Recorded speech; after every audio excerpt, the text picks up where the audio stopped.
नमस्कार दोस्तों, स्वागत है आपका लीगली सॉर्टेड में। आज हम लोग बात करने वाले हैं डिफरेंस कॉन्ट्रैक्ट ऑफ इंडेमनिटी और कॉन्ट्रैक्ट ऑफ गारंटी में क्या डिफरेंस है। अभी तक हम लोगों ने कॉन्ट्रैक्ट ऑफ इंडेमनिटी और कॉन्ट्रैक्ट ऑफ गारंटी को समझ लिया है।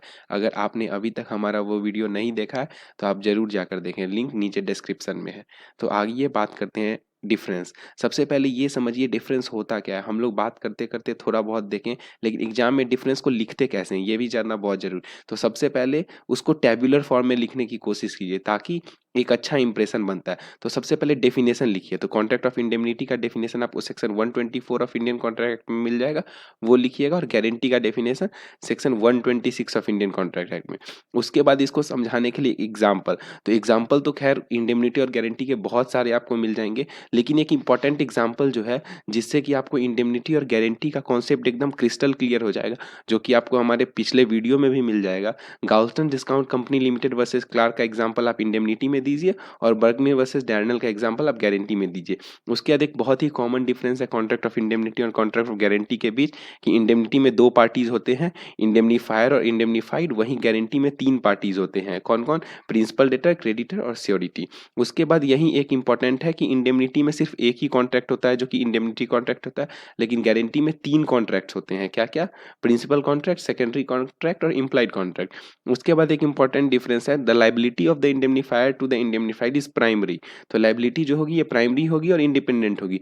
लेकिन यहाँ जो है श्योरिटी की लाइबिलिटी कोलैटरल होती है, सेकेंडरी होती है। ये लाइबिलिटी तभी अराइज होती है जब प्रिंसिपल डेटर डिफॉल्ट करता है। तो ये भी एक बहुत इंपॉर्टेंट डिफरेंस है दोनों के बीच जानने के लिए। अब हम लोग अगर आगे देखते हैं तो इंडेमनिटी कॉन्ट्रैक्ट में इंडेमनीफायर के लिए नेसेसरी नहीं होता है इंडेमनीफाइड के रिक्वेस्ट पर एक्ट करना, लेकिन गारंटी में नेसेसरी होता है श्योरिटी के लिए रिक्वेस्ट ऑफ प्रिंसिपल डेटर। ये हम लोग पढ़े थे, आपको याद होगा एसेंशियल्स ऑफ गारंटी में हम लोग पहला ही टॉपिक पढ़े थे कंकरेंस, तो उसमें हम लोग ये बात पढ़े थे। तो ये आपको ध्यान में रखना चाहिए, ये एक डिफरेंस के रूप में भी हम लोग लिख सकते हैं।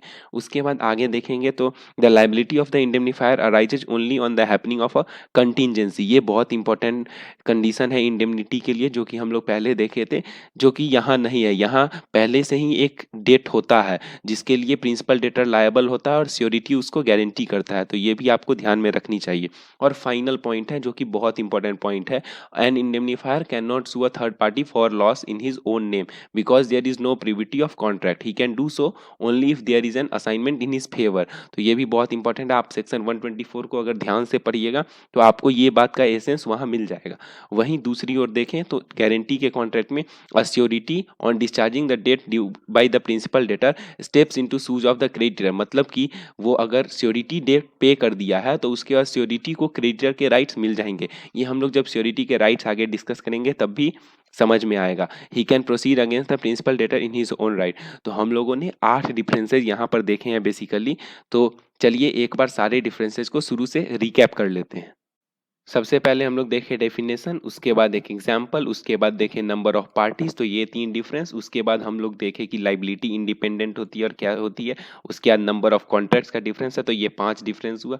उसके बाद हम लोग देखें कि रिक्वेस्ट होना जरूरी नहीं है और उसमें जरूरी है। उसके बाद हम लोग देखें कि कंटिजेंसी में कैसे लाइबिलिटी अराइज होती है और कैसे प्री एग्जिस्टिंग लाइबिलिटी होती है। और उसके बाद कैसे सू कर सकता है, कैसे सू नहीं कर सकता है। तो ये 8 मेजर डिफरेंसेज आपको याद रखने चाहिए। और आप किसी भी एग्जाम में अगर ऐसे ऑर्डर में टैबुलर फॉर्म में लिखेंगे तो आपको मतलब कि मैक्सिमम मार्क्स ही मिलेंगे ऐसे क्वेश्चंस में। तो उम्मीद करता हूं आपको ये वीडियो बहुत पसंद आया होगा। तो इस वीडियो को लाइक कीजिए, अपने दोस्तों के साथ शेयर कीजिए ताकि ये जानकारी और लोगों के साथ पहुंच जाए।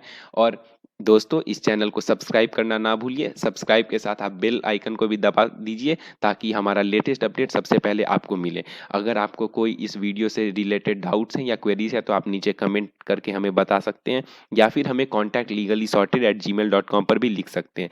आप हमारी टीम को सपोर्ट करने के लिए या हमारी टीम का हिस्सा बनने के लिए भी इसी मेल आईडी पर लिख सकते हैं। मिलेंगे फिर किसी अगले वीडियो में। धन्यवाद।